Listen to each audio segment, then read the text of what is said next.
Hi everyone, আসসালামু আলাইকুম।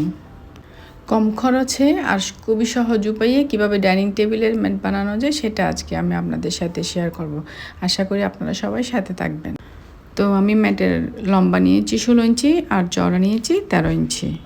তো আমি উপরের পার্ট নিয়েছি পুরনো ডাইনিং টেবিলের কাভার থেকে কেটে, আর নিচের পার্ট নিয়েছি শপিং ব্যাগ থেকে কেটে। ঠিক আছে, আমি উপরের পার্ট থেকে নিচের পার্ট একটু বড় করে কেটে নিয়েছি, কারণ স্টিচ করার পরে যেটুকু বাড়তি থাকবে সেটা আমি কেটে নিতে পারবো সেজন্য।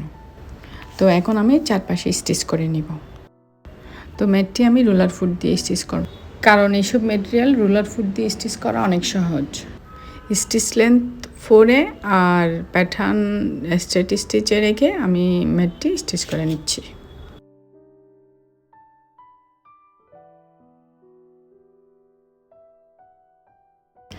তো নিচের পাটের সাথে উপরের পাট ভালো করে সেট করে আমি চারপাশে এভাবে স্টিচ করে নিব।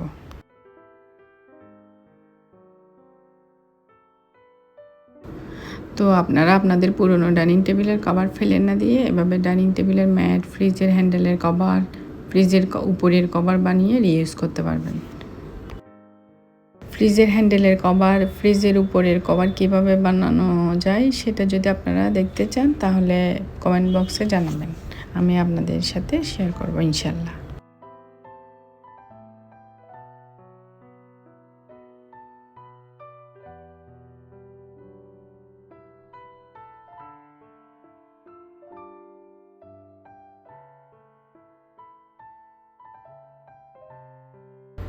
তো আমি চারপাশে স্টিচ করে নিয়েছি, এখন আমি বাড়তি অংশটুকু কেটে নিব।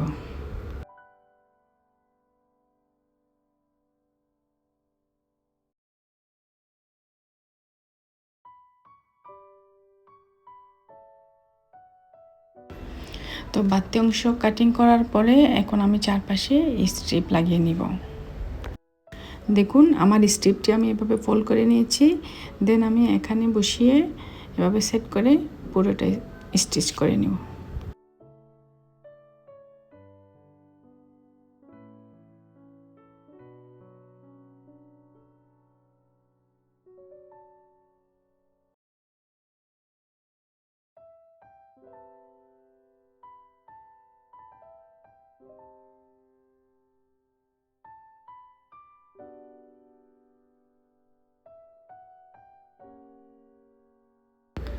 তো কর্নারে এসে আমি এভাবে ফোল্ড করে স্টিচ করে নিব, আপনারা ভালো করে খেয়াল করুন।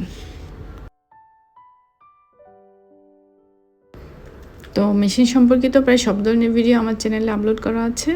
যারা সেলাই কাজে নতুন আছেন তারা অবশ্যই আমার চ্যানেলটি ভিজিট করে আসবেন। আমি আশা করছি আপনাদের অনেক কাজে আসবে।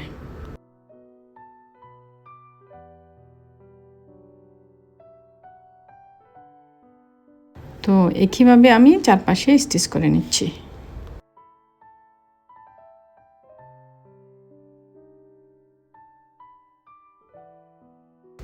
তো আমি চারপাশে স্ট্রিপ লাগিয়ে নিয়েছি, দেখুন আমার ম্যাট বানানো হয়ে গিয়েছে।